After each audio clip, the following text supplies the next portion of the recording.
Welcome to In Moderation, the show where we give you a moderate dose of info, sarcasm, and we already know we're not approved. Welcome back to In Moderation. It is just me today. I know it's going to be really weird. I'm not used to talking to myself. And not only that, I'm not usually the person talking. We all know that Liam is the real face of the podcast. I'm just kind of there in the background to add here and there. Kind of like the Robin to his Howard Stern, not Howard Shore. I don't know my famous people. But yeah, unfortunately, Liam is extremely busy being a parent right now. Oakley does not want to sleep for him. And then we also have Mike, of course, who has started consistently being on. You know, when Mike started coming on, we should have just called that season 2. Is it too late to go do that? Is it too late to go back and be like, hey, this is actually season 2? But what do you guys think? Should we officially make Mike a co-host? Should we make it official? I want to hear from you guys, the listeners, the viewers. How have you been enjoying Mike being on? I will say, from my perspective, with how things have been the last couple weeks for me, it's been nice having him being an extra voice in the podcast because I haven't had too much to say, as well as he's also been helping me off screen. Traditionally it's been me doing everything off screen, editing everything, booking guests, and Mike has started helping with the booking of guests, which has taken a lot of the load off me. But Mike also just finished moving to his new place. So hopefully he's getting settled in there. But yeah, it's been a really rough, I don't even know how long for me at this point. Just the financial troubles here and my dad constantly in and out of the hospital. And at some points it's been scary. Some points it's been not as scary. Christmas time we were going into Christmas unsure if he'd make it to New Year's. And then on top of that, my gran broke her back over Christmas. And then I also fucked things up with a really good friend. And I've been feeling shit about that. But that's, I think a lot of people are going through a hard time, right? We've all been there. Unfortunately, it's been a struggle all my life. You know, back in the day, I was just different. Autism wasn't widely diagnosed at that point. I was just a different kid, particularly a shy kid, because I have social anxiety disorder. And so I had this fear of people. And of course, we didn't know that. And so it was just written off as he's shy. And sometimes my parents would struggle to get me to go to group events, but what it came down to was I had to act like the other children, regardless of my feelings. And I don't begrudge them for that. In the process of all that, I also learned a lot of skills. I am very skilled at stuff. But it wasn't until I was 26, I believe, that I was finally diagnosed. So I went through all my teenage years just not understanding what was wrong with me and why I was so different. And it was shortly after my mother had died. I had finally moved into my own apartment. Most of my teenage, early 20s, I was terrified of leaving my room. And I finally worked up to the point where I was able to move out into my own place. However, I was now scared of leaving that place. I was completely terrified to go down the hall and get my mail. What I would do is I would wait until midnight once a week. I would only do it once a week. And I'd wait until midnight and I'd stand by my door. And if I heard even the slightest of scuffle out there, I would say, nope, not today. I'll try again tomorrow.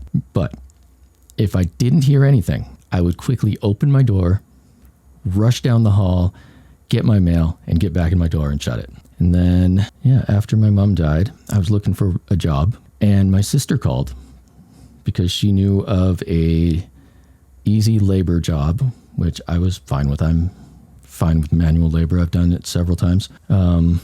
Easy labor job that was just down the road, not too far, that she had some pull in because she was like she was with a financial company and they were like using her financial company and stuff, something like that. I don't know. Would have been easy in for me, right? And my anxiety just skyrocketed and I flipped out. I flipped right out. I threw my phone. I assume I hung up at some point. I don't even remember. And I just kind of crawled up into a ball in the middle of the hallway for a bit. And when my anxiety came down, I took a look at myself and I said, why did I do that? That was a perfectly good job. It was, something I could easily do. It was my sister that was talking to me. Why did I freak out? And that's when I started to question things and look into things and look through the internet, like, why would somebody freak out about this, blah, blah, blah. And eventually I took it to my doctor and I said, I think I have some sort of anxiety problem. And from there, we got it diagnosed officially, social anxiety disorder. And that is when I started trying medications. It took a bit to find the right ones. I really want to emphasize that for people. The first pills you try are never necessarily the right ones. There's multiple pills for different things. And yes, sometimes you can get bad effects. I can't believe I'm going to admit this on air, but one of the first pills I tried gave me what was basically described as shrapnel diarrhea. Gave me a good anal fissure, and I'm very susceptible to hemorrhoids now. That kind of sucks. But I went to my doctor. I told him that was happening. We got off that one. We started trying other ones. Eventually, I found one that works for me. And now I've been able to progress easier, both with the help of the medication and with the knowledge of, what is wrong with me. Just knowing. And then when something happens, you're like, I know why this happened now. Doesn't necessarily feel good sometimes. And social doesn't necessarily feel good sometimes. Having social anxiety disorder, especially undiagnosed for a while, I am really bad at reading people, reading social situations. There was literally a time, I'd say about a decade ago now, maybe a little bit more, a friend and I were apparently arguing. I did not know we were arguing. I did not read the situation at all. I wasn't able to. I was simply just stating matter-of-factly this, matter-of-factly that. And meanwhile, he was apparently getting angrier and angrier, to the point where finally he just stormed off and left the apartment. And I was left standing there like, what just happened? I don't understand. And we're still friends. He knows that I hadn't meant to do that. But it makes for interesting and sometimes unfortunate situations. And fuck Jeff. While we're talking about that kind of stuff, fuck Jeff. So in was it grade 8, grade 9? I've had this friend. I use quotations around that. He lived 2 doors down from me, and I shouldn't say grade 8. He was there the entire time, all the way up to about grade 9. And like early days, I'd go over to his house to play. We'd play Super Nintendo, but he would do stuff like, if his brother showed up, his younger brother, he would make me give the controller to his brother, and I'd have to sit and watch. There was one year, I don't remember which birthday party it was, he stole my birthday party. He convinced everybody to go over to his house instead. There in grade 8 or 9, somewhere around there, I got kicked off the bus. Well, no, I didn't get kicked off the bus.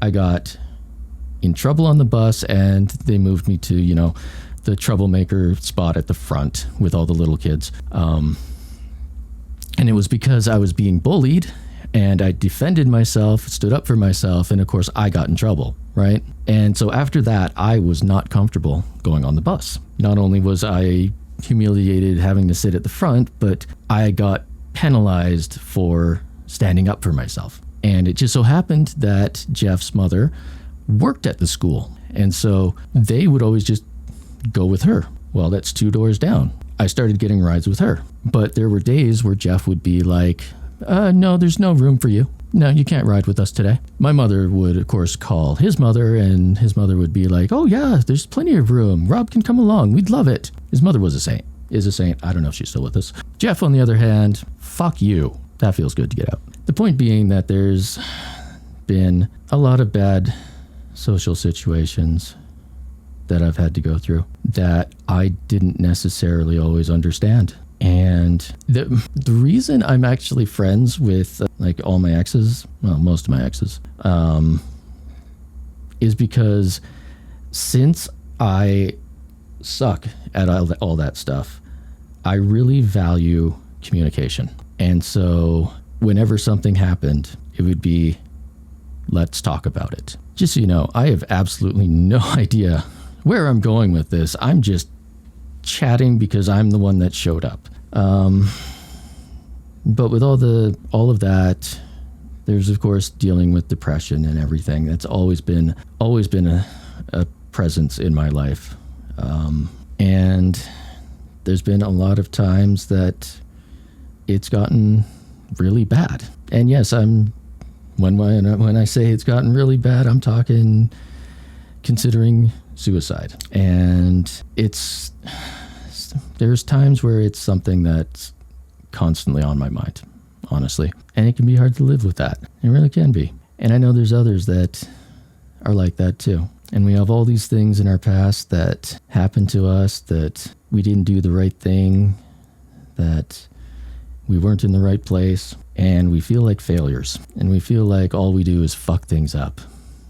And why would it matter if we were gone, if all we do is fuck things up? There's, a lot of the advice is talk to people. Sometimes talking's not enough, but sometimes there's things we do need to hear. The other day I was reading this little thing I liked. We spend immense amounts of energy and effort thinking about our past and these little changes that we could have done, that we could have made, that we can't make.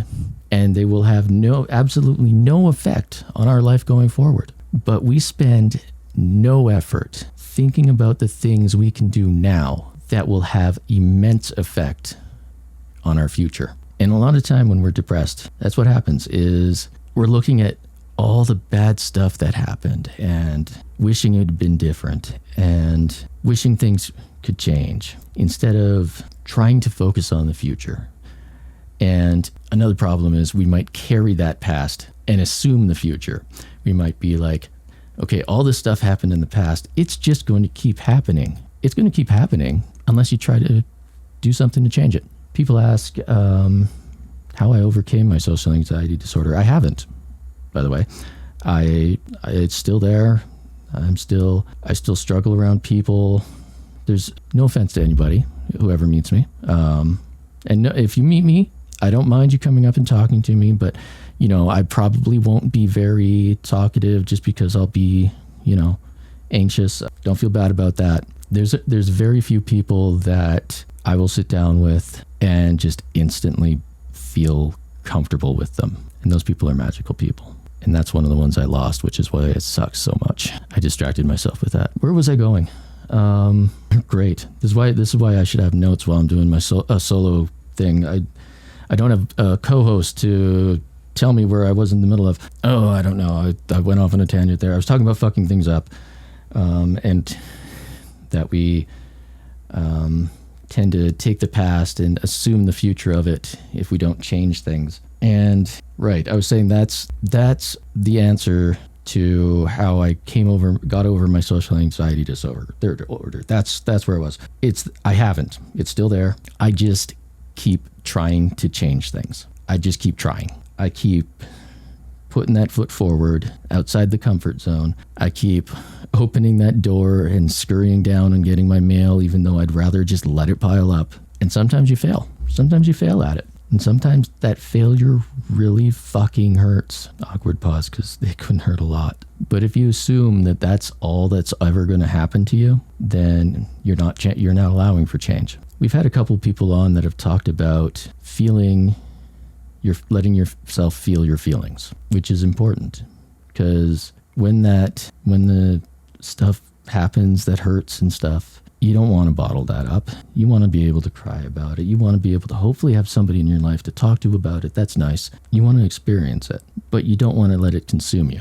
Don't hold on to it. Let it flow out of you, and that will let you start to heal. And then you can start to try to make some changes again. And I can't promise that any given change you make is going to be the right one. Like I said, I have made so many wrong attempts. I have been hurt a lot. I've gone through a lot of stuff. But you know what wouldn't happen if I gave up? You know what wouldn't happen if I killed myself? One of the many times I've thought about it, I wouldn't have a chance to get it right. And I'd rather have a chance to get it right. Once those mistakes are in the past, they're in the past. We need to stop thinking about them. We need to stop dedicating our time to thinking about them. Let them flow out of you. Release them. Release yourself from any responsibility you feel for them, and try something else. And I know some of you are sitting there thinking, I've tried everything. Well, have you tried joining an improv group and peeing on somebody? It's improv. They got to go with it. Maybe everybody will start peeing on everybody. Who knows?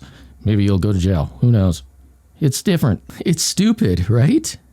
That was something stupid I just said. But have you tried it? And that's not to say everything has to be stupid, but sometimes we need to think outside the box. Sometimes we think change needs to be this specific thing that we keep trying to do over and over again, when maybe it's something else we should be changing. Something that we're not even thinking of. Have you ever gone to one of those parks with chessboards and just sat down with the old guy there and had a game? I haven't. Maybe I should try to do that before, I do anything drastic. Have you ever, a lot of you have learned musical instruments. There's a lot of you that want to learn one and you haven't yet. Maybe you should. Maybe picking up a musical instrument will lead you to who knows what. I mean, I personally picked up a musical instrument, and it's something that helps me release those bad feelings. I can sit here with the guitar and pick away at it, and I can feel the anxiety come down, and I can feel the sadness flow out me. And that's because I tried something new. I was like, I want to learn guitar. I don't know what the fuck I'm doing. I picked it up and I had no idea what I was doing. I tried to do some fancy thing that you see online. Don't try to do that. You didn't learn to walk the first day you stood up. You didn't learn to stand up the first day you stood up. It's the same thing with guitar. I had to pick one string at a time until I learned to pick two strings at a time, until I learned to move my finger from one fret to another. And then I learned to do 2 frets at a time. It's steps. We take steps. That's how you learn to read. That's how you learn to write. That's how you learn to do carpentry. If you do carpentry, hey, there's something. If you've never done carpentry, do carpentry. Try some carpentry. I love carpentry. Don't recommend plumbing. Plumbing is a pain in the ass. You ever want to hear me swear a lot? Make me do some plumbing. I swear, literally. I know, like me, there's a lot of people out there struggling right now. We just have to keep trying, making a change here or there, trying something new, trying something silly, trying something out of the box. And we need to stop putting so much emphasis on the past. Instead, focus on the thing you want to change, even if it's as silly as going to an improv group and peeing on people, which, disclaimer, you will probably get arrested, but you never know. Maybe they're into that. Or if it's as lovely as learning an instrument, again, it's going to take time. There's so many people out there I know that want to learn an instrument, and they pick it up thinking that they should be able to play something. You're not. You are not going to be able to play anything. It takes time and practice, and it needs you to put your effort into that change. Stop giving the past your effort. Put your effort into that change. I know it's hard. There's a lot of things I wish were different. A lot of things I'd want to do over again. And they can weigh so heavy on the mind. So heavy that they can drown out the other things. I won many scholarship accolades, stuff, school award things. I don't frickin' care what you call them. I never really cared about them. I won them. I've won sports awards in multiple sports. I have so many different skills. I can build a house, plumb that house, put the electrical into that house, and then build a computer to run that house. I've hiked many mountains, seen many majestic views. I have been to the fucking Amazon rainforest and lived there. When the whole would you pick the man or the bear thing came around, I laughed because I literally have multiple women that literally pick me over the bear. Literally, I am talking, they have trusted me with their life, hiking alone with me. Specifically, when they want to hike, they specifically choose me. There's a close friend, Kelsey. She started doing group hikes. And of course, group hikes have strangers. And she asked me to be there to feel safe. And that is something I am immensely fucking proud of. But all of that seems to wash away as soon as you think about the bad stuff. All of that seems to go away when you start to think you're worthless and that you're just a fuck up. And that's what happens when we focus on those things in the past, those wishes that we could change. Leave them in the past. Stop giving them the time of day. That's my advice to you. Keep moving forward. Put effort into what you want to change. All that effort that was directed to the what ifs, put it into that guitar. Put it into that improv class. Put it into that carpentry class. Put it into hiking. Put it into going to the park and playing chess with random grandpas. I don't care. That's where your energy should be directed. And also, don't be your worst. Hey, wasn't that a great time listening to the podcast? You were just, I'm assuming you were just listening to In Moderation. So if you go ahead and hit the 5-star button, is that a thing? The like button? That's a thing. No. Yep. The like button 5 on stars. YouTube. If you're on YouTube, hit the like button. Not the dislike button. That's a bad button. The Bad like button. Bad Don't button. touch. Hit all the other buttons. The share. You can go check out all those things. Subscribe. Go check out our Patreon. Yeah. We do have a Patreon. It's free to join if you want, or you could give us some money. That'd be really cool, like $1 or $2. It doesn't matter. Whatever you have. That's where you'll find all the news for this. We're super appreciative. You can find all sorts of other stuff there. We do giveaways. I think sometimes. Sometimes. All that good. Yeah, absolutely. Yeah. So, peace.